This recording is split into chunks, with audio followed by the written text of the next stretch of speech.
एक गांव में एक आर्यन नाम का चोर रहता था। वो चोर बचपन से ही अनाथ था। बचपन में ही उसके माँ बाप गुजर गए थे। वो अकेला ही रहता था। चोरी कर करके उसने बहुत धन इकट्ठा कर लिया था। वो कभी पकड़ा नहीं जाता था। क्या जिंदगी है मेरी, कोई काम नहीं करना पड़ता। लोग तो बेकार में ही काम पर जाया करते हैं, मेहनत मजदूरी किया करते हैं, फिर भी मेरे जितना धन नहीं कमा सकते। मैं भी इन लोगों की तरह मजदूरी करता तो पता नहीं कब मेरे पास इतना धन आता।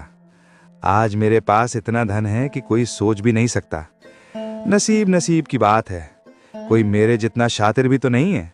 मजाल हो आज तक किसी ने मुझे पकड़ा हो। मैं इतना शातिर जो हूं कि कोई सबूत नहीं छोड़ता।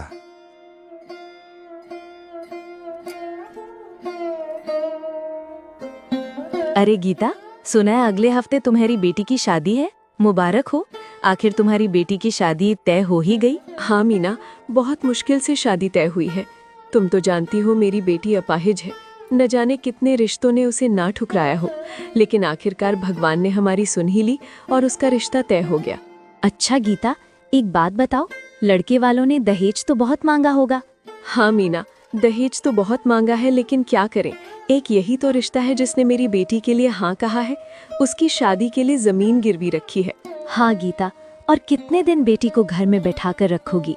और कर्ज का क्या है, आज न कल तो हो ही जाएगा। लेकिन ऐसा रिश्ता नहीं मिलेगा जो एक अपाहिज लड़की से शादी करने के लिए तैयार हुआ है। और बताओ, शादी की खरीदारी हो गई? हाँ बस हो ही गई। आज गहने लेने गई थी, ले आई, अब घर ही जा रही थी। अच्छा, संभाल के ले जाना, शादी के गहने हैं।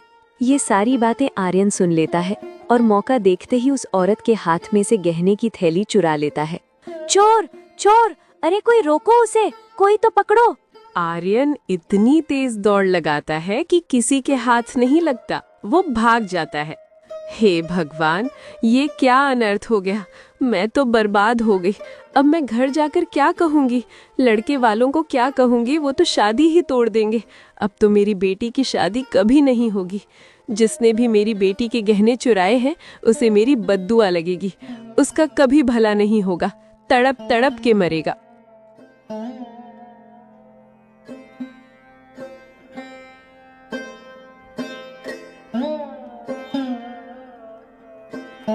इधर आर्यन गहनों को पाकर बहुत खुश हो जाता है। अरे वाह, आज तो अच्छा माल हाथ में लगा है। आर्यन, तेरा तो जवाब नहीं। आज भी मुझे कोई नहीं पकड़ पाया। अभी इस गांव में रुकना सही नहीं होगा, दूसरे गांव चलता हूं।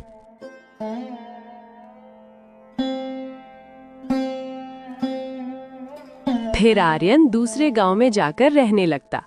इसी तरह आर्यन चोरी करता और किसी और गांव में जाकर रहने लगता। उसका एक जगह पर ठिकाना नहीं था। एक दिन ऐसे ही आर्यन बाहर बैठे बैठे एक पति पत्नी को देखकर सोच रहा था, काश मेरी भी शादी हो जाती। गांव-गांव भटकते भटकते मैं भी परेशान हो चुका हूं। अगर मेरी भी शादी हो जाए तो मेरे घर में भी मेरी पत्नी आ जाएगी, घर संभालेगी। वैसे भी मेरे पास इतना धन हो चुका है कि मेरा घर बिना काम के आराम से चल जाएगा और मेरे सारे काम संभाल लेगी। ना मुझे खाना बनाना पड़ेगा, ना कपड़े धोने पड़ेंगे। मेरी तो ऐशी ऐश होगी। बस जीवन में और कुछ नहीं चाहिए। उसी की एक कमी है, बाकी तो मेरे पास सब कुछ है। धन की तो मुझे कोई कमी नहीं है।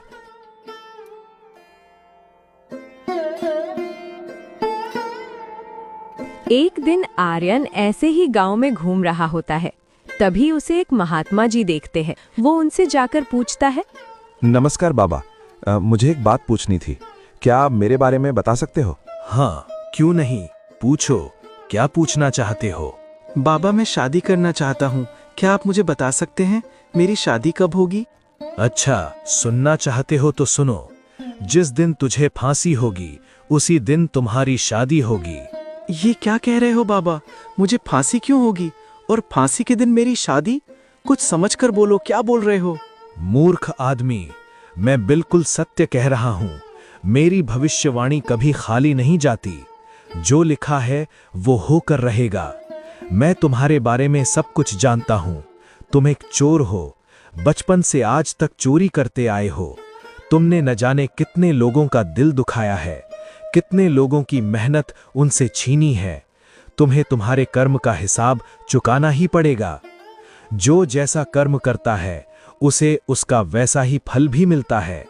भले ही आज तुम्हें लग रहा हो कि तुम्हें कोई नहीं पकड़ सकता, लेकिन तुम्हें तुम्हारे कर्म का फल एक दिन जरूर मिलेगा।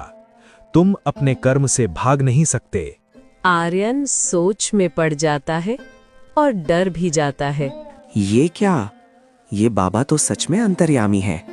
इनको तो मेरे बारे में सब कुछ पता है। बाबा, अगर मैं चोरी ना करता तो क्या करता? मैं तो भूखा मर जाता ना। चोरी करना मुझे सबसे आसान काम लगा, इसीलिए मैंने वही काम चुना। फिर मुझे आदत सी हो गई। सच सच बताएं बाबा, मेरे भविष्य में आगे क्या लिखा है और मेरी शादी होगी भी या नहीं? मूर्ख, तुझे तेरी शादी की पड़ी है। तेरी वजह से 2 दिन पहले ही एक जवान लड़की ने आत्महत्या की है, जिसका जिम्मेदार तू है। तूने बहुत से लोगों का घर बर्बाद किया है, बहुत लोगों की बद्दुआ ली है।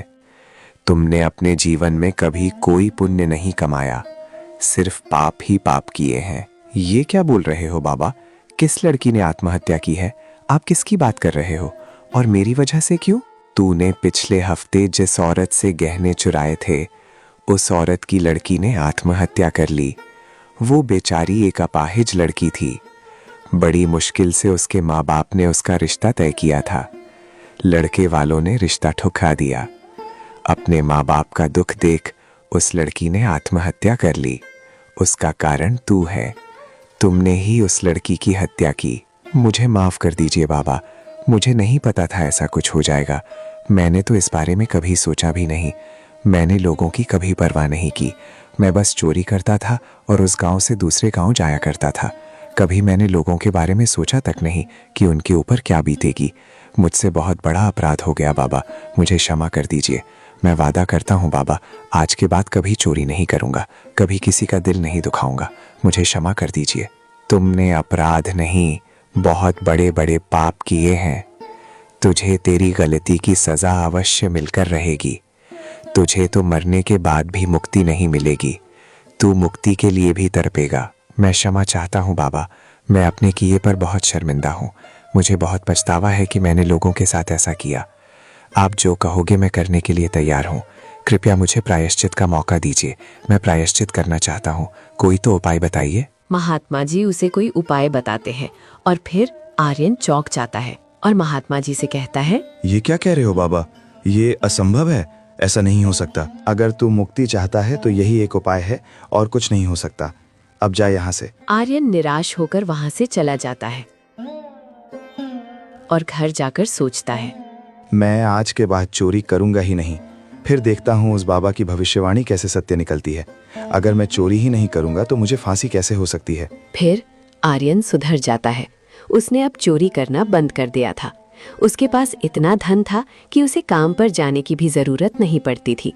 वो आराम से अपनी जिंदगी गुजारने लगा। फिर एक दिन आर्यन के चुराए हुए सामान में से राजा की एक माला बेचने जा ही रहा था कि रास्ते में उसके जेब से वो माला गिर जाती है और तभी एक आदमी देख लेता है और सोचता है, ये माला तो राजा की लग रही है, इसके पास कैसे? जरूर कुछ गड़बड़ है। अरे सुनो, ये माला तुम्हारे पास कैसे आई? कहाँ से लाए? जवाब दो। आर्यन बहुत डर जाता है और डरते डरते बोलता है, वो तो मैं दूसरे गांव से लेकर आया हूँ। वो माला यहाँ की नहीं है, आपको गलतफहमी हुई है। अच्छा, झूठ बोलता है। चल महाराज के पास, वही बताएंगे कि माला तेरी है या नहीं। वो आदमी आर्यन को लेकर राजा के पास पहुंचता है और राजा को सारी बात बताता है। राजा उस माला को देखकर ही पहचान लेते हैं और बोलते हैं, ये माला तेरी नहीं, मेरी है। और इस माला के साथ महल में से और भी सामान चोरी हुआ है और वो भी सामान तुमने ही चोरी किया है। बहुत दिनों से महल में और गांव में चोरी हो रही है।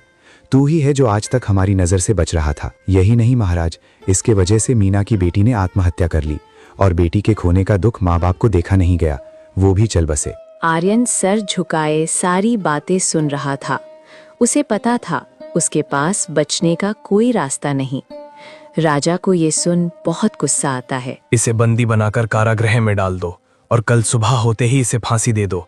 इसके लिए यही सजा है। इसे जीने का कोई अधिकार नहीं। और तुम्हारी कोई आखिरी इच्छा हो तो बोल दो, हम उसे पूरा कर देंगे। कल सुबह होते ही तुम्हें फांसी दे दी जाएगी। मेरी आखिरी इच्छा यही है कि मैं आज की रात बंदी बनकर कारागृह में नहीं रहना चाहता। मैं खुली हवा में रहना चाहता हूँ। अच्छा, बहुत होशियार हो। ताकि तुम्हें भागने का मौका मिल जाए।